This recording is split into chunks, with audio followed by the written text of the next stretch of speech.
follow the money. That's what I always say. You always follow the money. Yeah. This is Follow the Money with Mitch Moss and Paulie Howard on VSiN. Here we go. It is Follow the Money on VSiN, the Sports Betting Network. Mitch Moss, Paulie Howard with you live in downtown Las Vegas from the Circa Resort and Casino. Very busy and exciting show lined up over the next 3 hours. Great guest today. Paul Bovey in 30 minutes, professional sports bettor, huge lifelong New York Knicks fan. Matt Vasgersian on Major League Baseball. Brett McMurphy on the big college football news from yesterday. We have a big game 2 tonight in the NHL. Plenty of props to get into. A full Major League Baseball card. And, Paulie, the NBA as well. So this is what it looks like when the Thunder show up and play to their power rating in the playoffs, huh? That's right. I'd say the fourth time now in the playoffs they've done this. They screwed around a couple times against Memphis. For a majority of the series against Denver. But they have their game faces on here through 2 games against Minnesota, evidently. Yep, Williams was great. SGA was dynamite. If they play like that, nobody can beat them. And with that defense, how nasty it is, and man, what they did offensively, good luck. You don't stand a chance. It was, bad luck that Randall had a terrible game. Worst game he's had in a long time. And again, Naz Reid can't make a 3 in DiVincenzo. But you got aggressive Ant. He was 1 of 9 from 3, but he played well. He didn't get a lot of help. And then if Williams is going to play like that, SGA's stat line's incredible. 1 turnover, 12 of 21, 8 assists, 1 3-pointer. Yeah. So he's just a mid-range assassin. And what Williams did with 26 and 10, this is some scary stuff, man. How about this? They didn't even hit their threes last night. Yeah. Oklahoma City. I think they were, 9 of 33? And I turned the game off. Right. I mean, it was such a blowout, and it was never competitive, really, beyond the first half. And I don't even think the first half was that great, to be honest. And again, when they show up and they're that 68-win regular season team and the best point differential of all time, then they can make teams look silly. I mean, I got a couple of texts from my life, you know him as well, my lifelong Wolves buddy. He's watched a majority, like 90% of their games since they came into existence. And he goes, it sucks. I've been suffering as a fan for 36 years. And he said, Minnesota's really good. And Oklahoma City is making them look like a bad basketball team. That's how good Oklahoma City is. And he also said, think about this for a second. He told me that a lot of people, he said the funny thing is when the Wolves began to build this roster about 6 years ago, they did it not with beating Golden State in mind. He said they built it to fill the void that they knew would soon be left when Golden State aged out. But he said it feels like the Thunder just cut in line. And now they might be here for the next decade plus. Oh, that's a good point. You're talking about one guy on the roster that's over 30. And I think all these other guys are 27 and under. So good luck, right? And do they ever use all these assets and acquire somebody? Maybe if they win the title, you say no. And you just use all these picks and you just have this young talent. This is 60 wins now by double digits. Right there behind probably the greatest team of all time, the 17 Warriors. Yeah, right. Certainly the best offense of all time, in my opinion. But it's scary that I didn't see much of it against Denver. It was disappointing. Denver was 21st defensively. Why they had so many issues offensively other than Game 2, and why they had the issues in Denver. But they've been great in this series. Oh, we're seeing it now. Yeah, that's right. And because this is an all-time great defense. Number 1 in all these categories. We've talked about the point differential. Number 1 in defense going away, rim protection, turnovers, points off turnovers, all of it. And the other one thing, too, Minnesota had 1 free throw in the first half. There's no way you're going to beat them doing that. You're going to have to play a A-plus game. And now can you get a game in Minnesota? Can this thing even go back to OKC? Well, that's the thing. So, I mean, Minnesota's going to win Game 3 outright, or they're going to get buried again, and the series is over with. Like, I don't even care about the points, to be honest. They're either going to win the game or Oklahoma City's going to embarrass them yet again. Well, how strong are you on this now? Now they're $3 to win the title. So now that everyone thinks it's just a formality, what's happening here. Although I think the Pacers have a lot to say about it because they have so many guys that can score. It'd be a great matchup, even though it didn't go well for them in the regular season. But to be $3 now to win it all. Well, if they're going to be $6 against the Pacers, if that's the look-ahead number, then certain that actually might be a little bit light. Who knows? Based on how this series is trending right now. And I think we could spend like a minute revisiting the trade again. And I'm not talking about Randall and DiVincenzo for Karl Anthony Towns. Is it the worst trade in history? I'm talking about the Rudy Gobert trade. Oh, that trade. That trade. SGA trade. Well, no, not that one, because that's the Rudy Gobert trade. Like, you gave up so much to get this guy, and I'm sorry, he does nothing at all on one side of the court. Again, you basically, I'm not going to say you mortgaged the entire future here, but you gave up a ton of picks, and this guy can only play defense. And again, what has he done in this series? You would think that for somebody that they're going to give, he's going to have an impact on the series at some point. But how many times has Rudy Gobert been unplayable in a big playoff series or giving the team nothing? Way too often for how much, like, the respect that this guy gets and how people think he is a good basketball player. Oh, man, he kills me. I can't stand watching him play. Yeah. I can't believe what's happening to Naz Reid. 0 of 12 from 3, 4 of 19 in the series. DiVincenzo, 5 of 18 and 6 of 22. Plus, we always talked about, what Minnesota could do. OKC made the adjustments as well. 5 of 24 on contested threes. 60% less than game one. Wide open threes, 6 for 15, which they cut down big time from game one. So that was. But I mean, like, guys like Reed still had looks last night. He's been terrible. It just, the shot, he can't get any. I think half those shots were halfway down and back out, but so that hurts him, obviously. A little bit unlucky with that, but they have to go down, and they're not. And the bench was much better last night. Alexander Walker was really good for them. I'll tell you, the Knicks better win tonight. We could be looking at some short series. Hello, Carolina. Florida's probably going to sweep or win in 5. Why did I not? I brought it up on the air 5 times. Why did I not bet the Panthers to sweep them? Why? After game 1 or before? After game 1. After game 1, yeah. After game 1. Well, I thought it was 5-1. Yeah, I know. I thought you'd see something last night. Oh, you saw 7 shots through 2 periods. The home crowd chanting, "Shoot the puck, shoot the puck." Anderson gets chased. What a fiasco! I got to tell you, man. I mean, we can spend a little bit more time on this a little bit later on. If it doesn't matter, this happens to be the Carolina Hurricanes we're talking about now, but it could be a team like them in any sport who repeatedly doesn't show up when it matters most. I cancel my season tickets. Yeah. I'm done. I've had enough. 14 in a row? Yeah.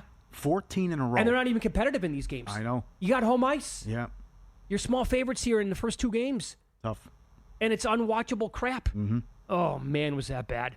And if you think that's bad, well, it is historically bad and continues to go that way. And what's it going to be like this weekend in Denver at Coors Field when the Rockies host Aaron Judge and the Yankees?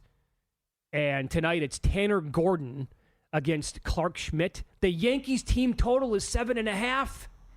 Has to be. Number one, they're minus 550 to win the series. How about that? Do you see a number of them to sweep? Yep. Gordon, last 2 years, 9 starts, 0-7 with an 8.19 ERA. Oh, this is going to go well. Yep. So these just between the numbers to win the series, to be over $3 on the road, taking on what likely the worst team in the history of baseball, and you're throwing this kid. They're going to get good crowds this weekend, though, because it is the New York Yankees. Right? And, I mean, walk-in prices for Rockies games this year are going to be 39 cents. This is going to be the lone exception, I think, for the weekend. Judge to homer in the game tonight, as low as plus 125. Oh, my God. I've never seen anything like that before in my entire life. No. The high water mark I saw on him a little earlier was plus 170. This will tell you. Forget Judge for a second. Grisham he's having a great year. He's got 12 dingers. He's as low as 2-1 to hit a home run tonight. Dominguez is like plus 240. He's below 3-1 like everywhere when I was looking. And oh, by the way, tomorrow it's a day game as well.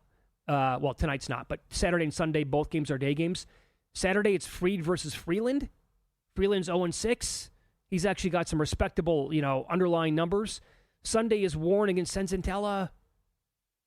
My God, they're lucky they don't have to throw Marquez out there, I guess, this weekend. Yeah, I know. But the updated win total for the Colorado Rockies that I saw today is 38.5. I think it was on either Monday of this week or last Friday when I brought it up and said it was 44.5. You had to bet the under. 38.5 updated win total. And books like Circa, they do this for all their games in baseball. They offer alternate lines, and there's a tab on the app that you can hit that's a 2.5 run line on every game. They're not even offering 2.5 runs. They did not. I didn't see it against yesterday or the day before against the Phillies. They were 3.5. Now, the Rockies covered the 3.5 line yesterday. They were 3.5, I think, plus 125. Or it might have been minus 125. But think about that. You can't even find a 2.5 run line at some books. That's how bad they are. How about taking this? You could have had 6-1 most runs on the day. How good does that look? For the Yankees? Yeah, 6-1. Oh, I'm in for all of it. How many runs are they going to score? Except for Judge with plus this guy? 125 to hit a home run. Yeah, minus 140 to have a walk isn't that bad. I mean, you think they're going to pitch around him too? Oh, you know what? Because the intimidation factor, the guy might hit it 1,000 miles. Well, how about this? Can you find a series prop on total home runs for Judge this weekend? Or if every day, tonight, tomorrow, Sunday, you bet Judge 2+ home runs. Yeah. Huh? How high is it going to go, right? Because they were taking money the other day against the Phillies. It's like, okay, you're at home, but who cares, all right? Yep. Who cares? Smarter bets start here and last all year long with VSiN Pro. You get the morning email, which is so good. Bill 80 was great today, talking about Jay Sarno and in the new contest here. And while Derek did his homework and told the story, and Bill 80 he bought Jay Sarno's old house. He had no idea. It's an incredible read today. Plus about the contest and Sarno and his legacy as well. You get every best bet, every host, every guest, the dog videos, the betting splits, and all the betting trends from Mackinnon. VSiN.com/subscribe. 14 months, less than 50 cents a day. Get in here, damn it. VSiN.com/subscribe. My God, I don't even see 8-1 on Judge to hit 2 home runs tonight. So maybe not. I am tying in that Yankees game with the NBA game tonight. I'll tell you how I'm doing it next here on VSiN.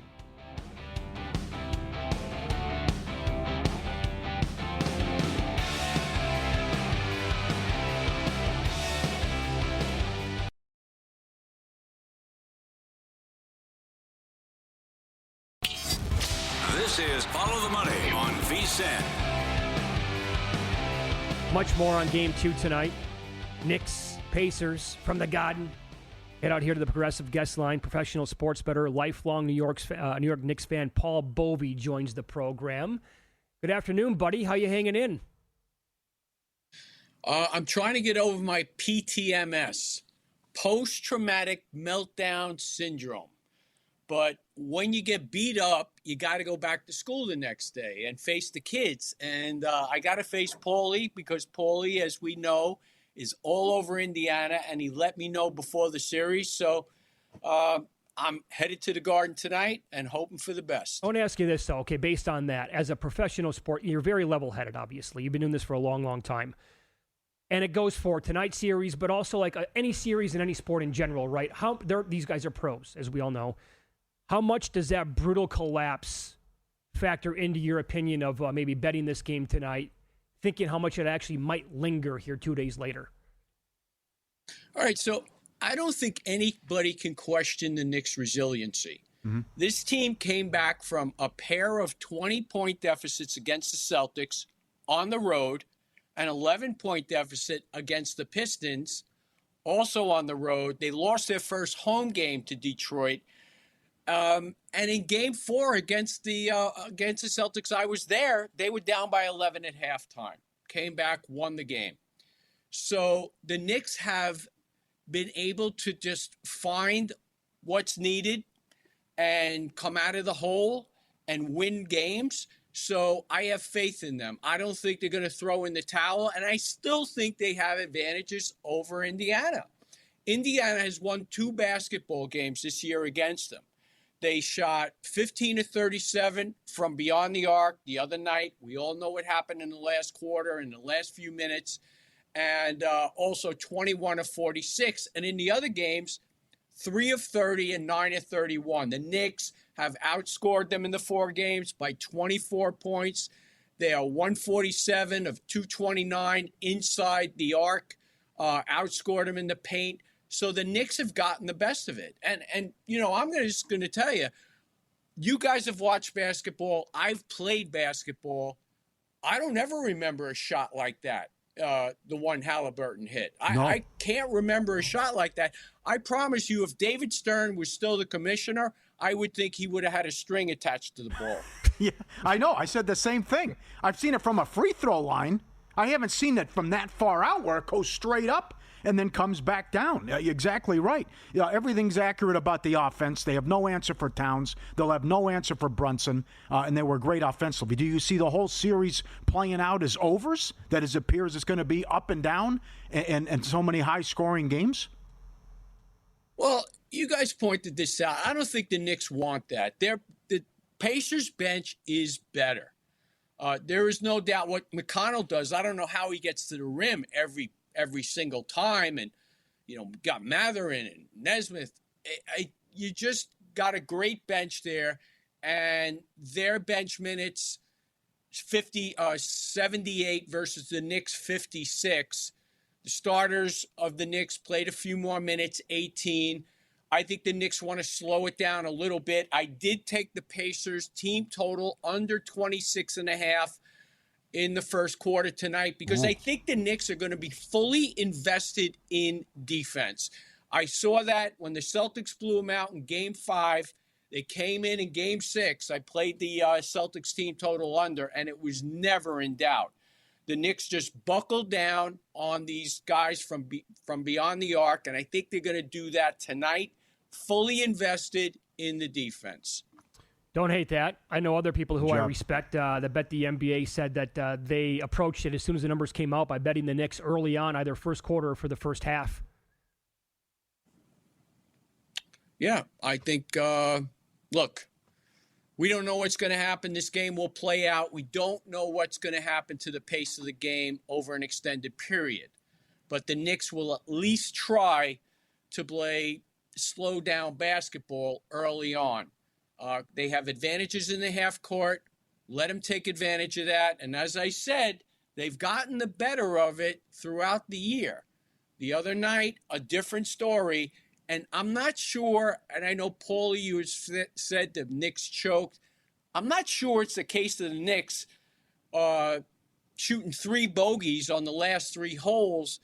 More of a case of the Pacers with an eagle and a birdie, because the numbers, what they put up in terms of percentage from beyond the arc late was ridiculous. I'm not saying there weren't some questionable coaching decisions along those lines, but it could have been better. A couple calls, maybe 1 or 2 could have went the Knicks' way.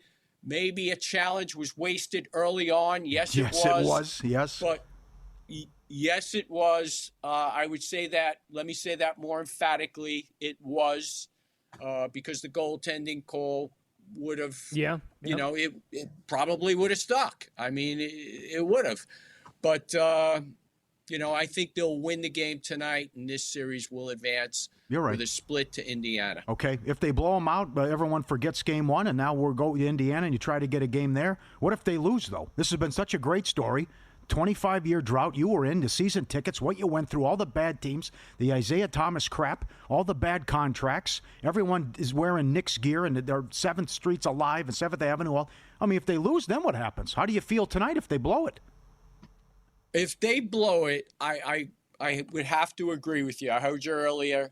The series is likely over. I think that would be a little bit too much to ask of the Knicks to overcome. And I got to tell you, the city is probably down on the Knicks right now, and I feel better about that. I'm a stock market guy, and I really appreciate when everybody is negative because it's usually a good sign, because I know the ticket prices have actually plunged in the last few hours. So I think people are just a little soured after that first game. But like I said, that could be a positive. Wow. Okay, so did that change because you've had season tickets that can go back to the 80s, did that change your approach tonight? And because prices now have plummeted, you might not sell them? You might actually go to the game? Oh, no, I'm going. I mean, I don't trade, dollars for experience.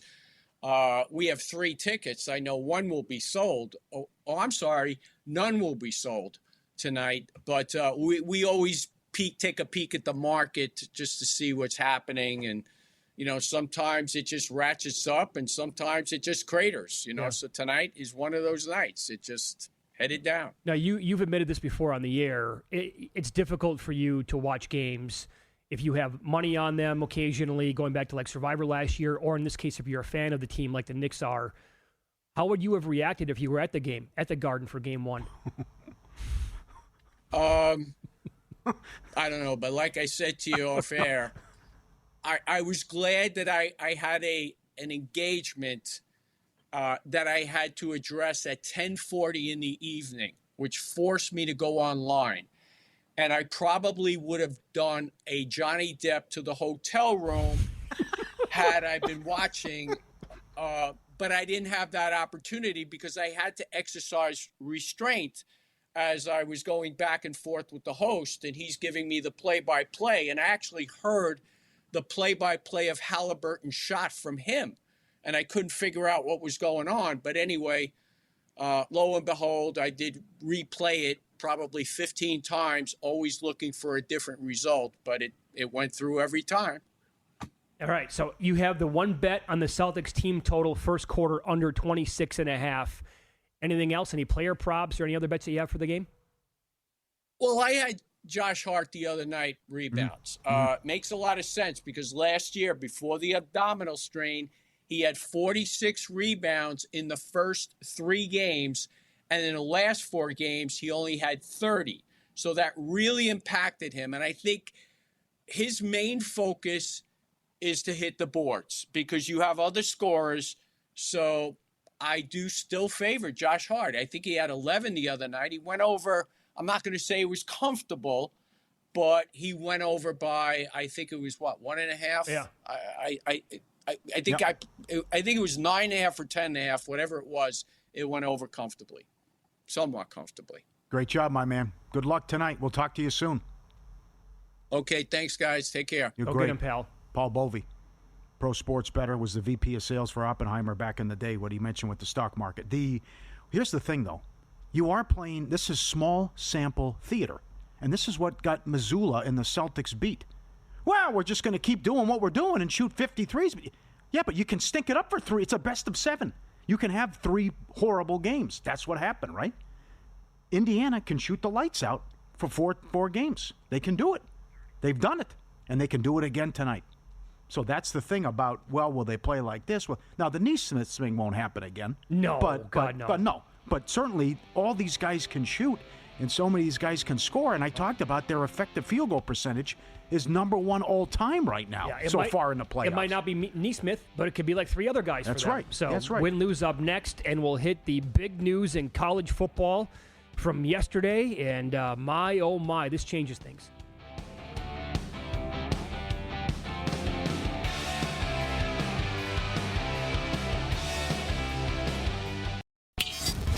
This is Follow the Money on VSiN. Love talking baseball with our next guest. The great Matt Vasgersian joins the program here from MLB Network, and he is on the Progressive guest line. What got your attention, Paulie? Red Sox score again? No, they won. Aaron Judge total bases is 4 at DraftKings. 4. That's it's it? a $4.05. Oh my God! Is he minus $2 to hit a home run yet tonight?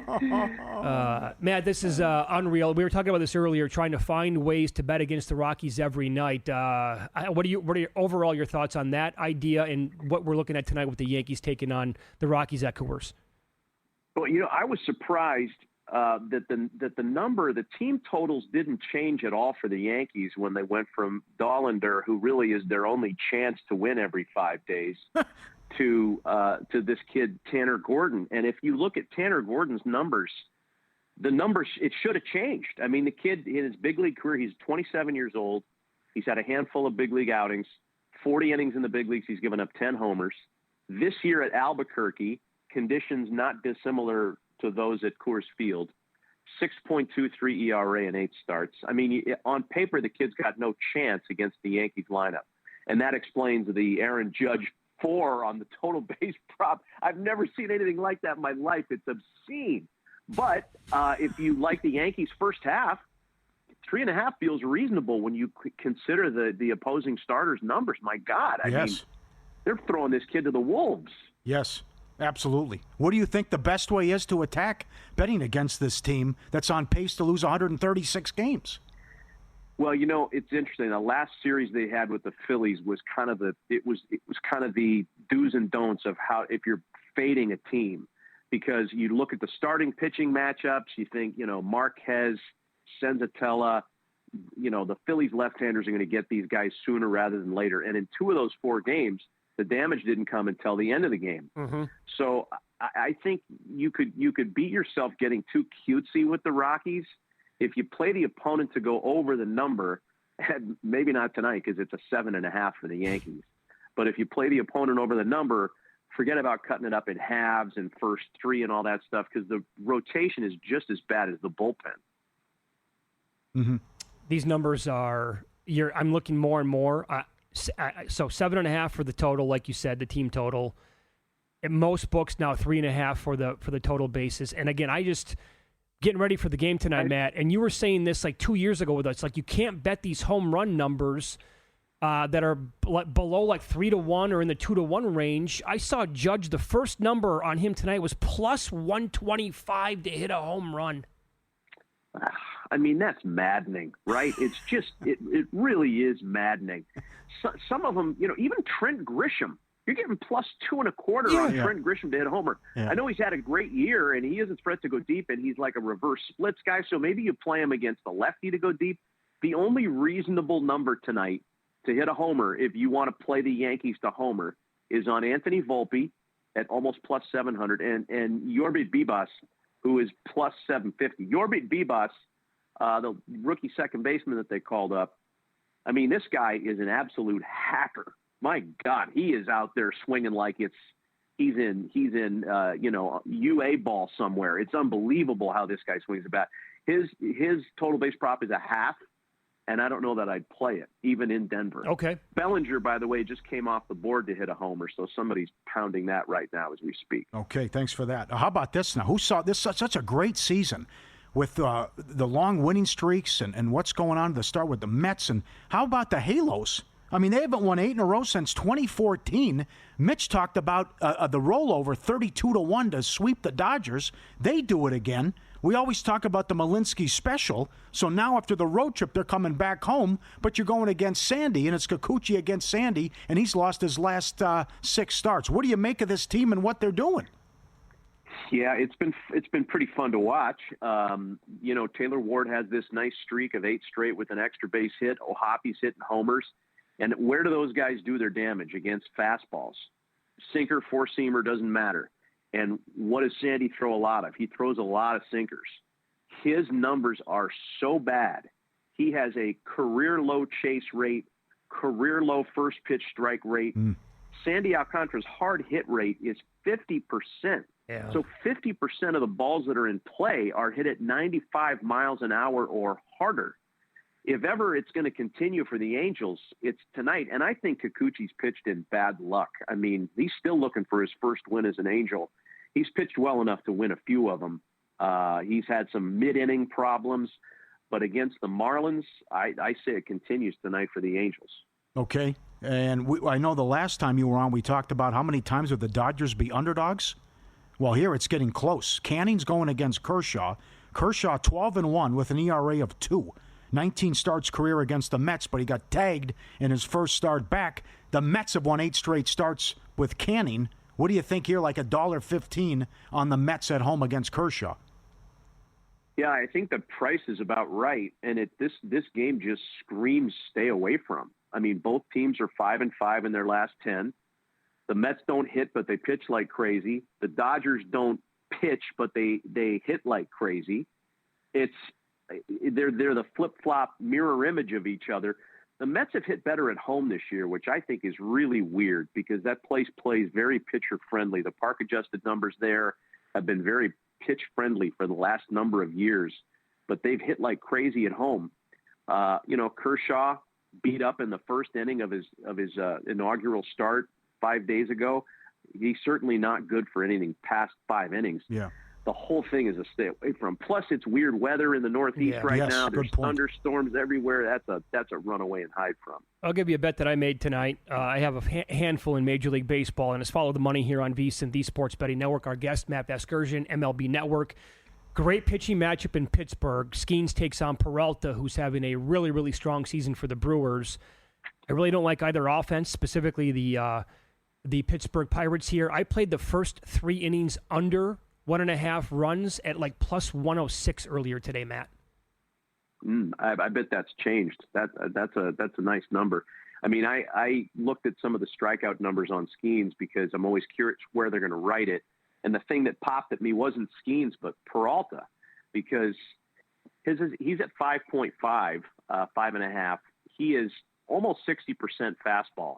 So when you look at individual Pittsburgh hitters and what they do against the heater, the guys that really struggle are Tommy Pham, Key Brian Hayes, and Jared Triolo.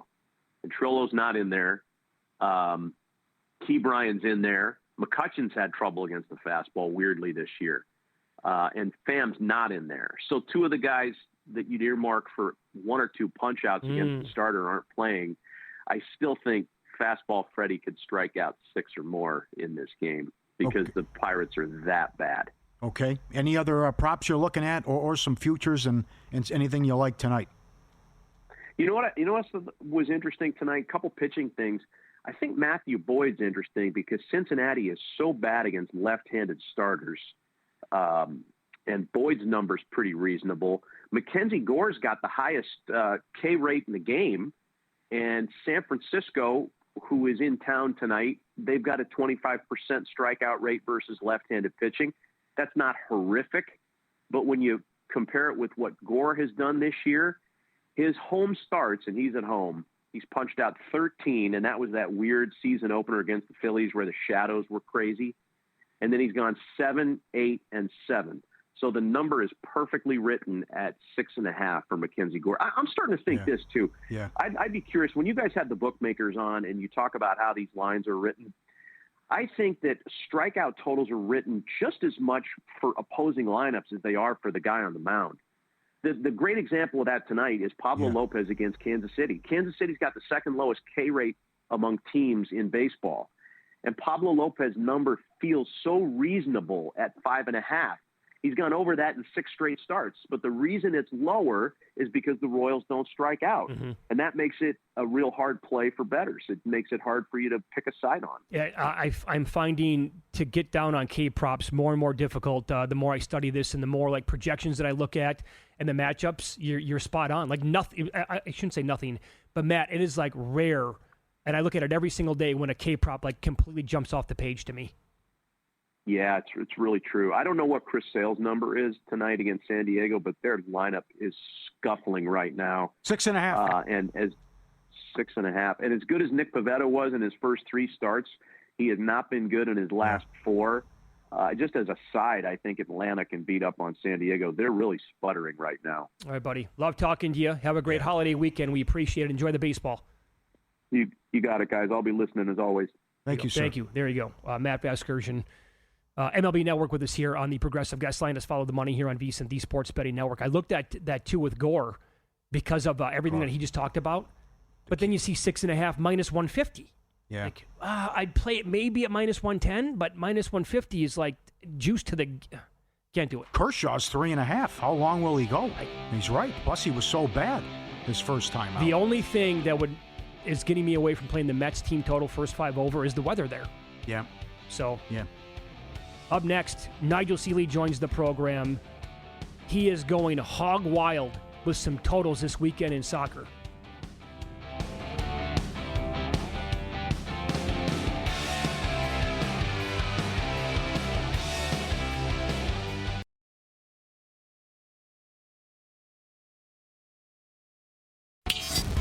This is Follow the Money on VSiN. We had significant news in the world of college football yesterday, and Brett McMurphy broke it with Action Network, and he is kind enough to join us here on a Friday afternoon on the Progressive Guest Line. Brett, great to talk to you as always. How are you today? Hey, I'm doing great. I'm kind of bummed out, though, that Derek's going to limit me to only 200,000 entries in the Grandissimo football contest. God. I mean, if I drop your name, can I maybe do 3? You stole my thunder. I was 2, come on. I was going to ask you if you wanted to split an entry with Paulie and me, but forget about it. I was going to do 5. So maybe, we can use your name for one and use mine for the other 2. But cool. no, Yeah, I'll probably be watching on the sideline, but no, I saw that yesterday. Really, really cool. I've done the Survivor before, and it's crazy. But yeah, I'm excited to see how many of you guys you get, and unbelievable deal. And yeah, maybe Derek will let me do 3. I'll talk to him at some point. I'll ask you this: it's Circus competition, but Westgate's going to introduce a college football contest this year. Any interest there to pop in? Absolutely. Absolutely. Yeah. Why not? Their money counts, right? Yeah. Right. Okay. So this is what you tweet. Yeah. Part of your tweet yesterday was the changes for 2025. The top 4 seeds will get a first-round bye, regardless if it won a conference title, according to the sources that you talked to. Did you like the news? Did you hate the news? Did you see it coming from a mile away? What was your reaction? Yeah, I don't, Mitch. I don't think it's a big surprise. I mean, people within the industry thought this was going to happen. The biggest difference is, how the seeding will be impacted. For instance, if this would have been in place last year, Texas and Penn State, which played first-round games at home because they didn't win the conference title, they would have got a first-round bye. They would not have played that first round. And also what was significant, Boise State, instead of getting a first-round bye, they dropped from the 3 to the 9 seed. Arizona State would have dropped from a 4 to an 11 seed. So I think that's better because you're rewarding the better teams by giving them the higher seeds. Another difference in that is that Notre Dame, before they could not get a top 4 seed because they cannot be a conference champion. Mm-hmm. Conference championships are not required now. So if Notre Dame ranks in the top 4, they will get a first-round bye. So now people are going to push back and say, well, wait, they're only playing 12 games. They don't have to play a 13th game. Well, they're Notre Dame, so they can get away with that. And something that Paulie kind of mentioned to me off the air, we don't know what's going to happen, and this is for 2025. In 2026 going forward, we don't know what's going to happen with the conference championship games because, we will go to either 14 or 16 teams in 2026. And it's expected that the Big Ten and the SEC will get a minimum of 4 bids to that. Oh. So if you're the SEC, there's no reason to pitch your top 2 teams in a conference championship game and get them beat up. So you could see 3 versus 6, 4 versus 5 to get that 3rd and 4th automatic bid from the SEC or the Big Ten. So, anyway, that kind of devalues the argument that, Notre Dame needs to play a 13th game. The only thing we know for sure is in 2025, 12 teams, seeding does not matter. The highest 5 ranked conference champs get an automatic bid like last year. They just don't get the automatic bye, depending on where they're ranked. And then in 2026, it is going to look completely different. So this is kind of like a one-year wonder, if you will. All right, you had that story as well and broke that. Excellent reporting, and you are the man. I hate this. I think you should earn it, and every year is different. I think if they want to be the ultimate villains and take their ball and go home, let them. If the SEC and Big Ten are going to cry because they don't get their way and want 4 auto bids every single year, I find it ridiculous and insulting. What do you think? I understand your viewpoint, but from their viewpoint, I'll play both sides of this. They generate, with the Big Ten, they generate the most revenue. They generate the most eyeballs. They bring the most value to the college football playoff. It's not the Big 12. It's not the ACC. It's not the group of 6 teams. So they bring the most value. So why shouldn't they be rewarded? And would the Big Ten and the SEC, if they don't get what they want for the playoff in 2026, could they say we're going to take our ball and go home and do our own thing?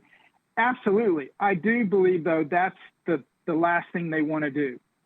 But if they get to a point where they can't get an agreement from the other conferences, look, whether we like it or not, they could do that. And the Big Ten SEC playoff, whatever we would call it, would draw bigger numbers than a national playoff with the remaining conferences. That's just the fact of life. And I went through and looked at the last 11 years of the college football playoff.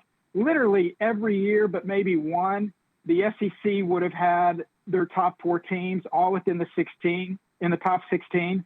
I think there were, let me correct that. I think there was 2 years they may have had their 4th team, may have ranked like 17th or 19th. So again, it's mostly going to be an outlier. But again, I do agree with you that I think you should earn it. Let's just go the top 16. Let's forget what conference you're in. Let's go to the top 16. But then if we do that, Paulie, the issue is teams are going to schedule tomato cans. And the one positive out of the automatic bids for the Big Ten and the SEC is we're going to see some monster non-conference games.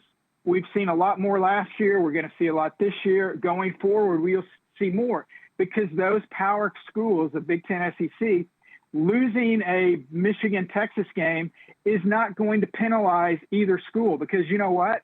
It doesn't matter. What matters is if you're in the top 4 in your conference. So in theory, you could go 0-3 in conference play, and you finish in the top 4 in your conference, you're in the playoffs. So again, looking at both sides of this, we're going to see bigger marquee, higher-rated TV games between the bell cows, between the big powers, the Texas, the Alabamas, the Georgias, the Ohio State, Michigans, Penn States, than maybe we've seen in the past 10 years because you lose those games and there still is a very viable path to the playoff.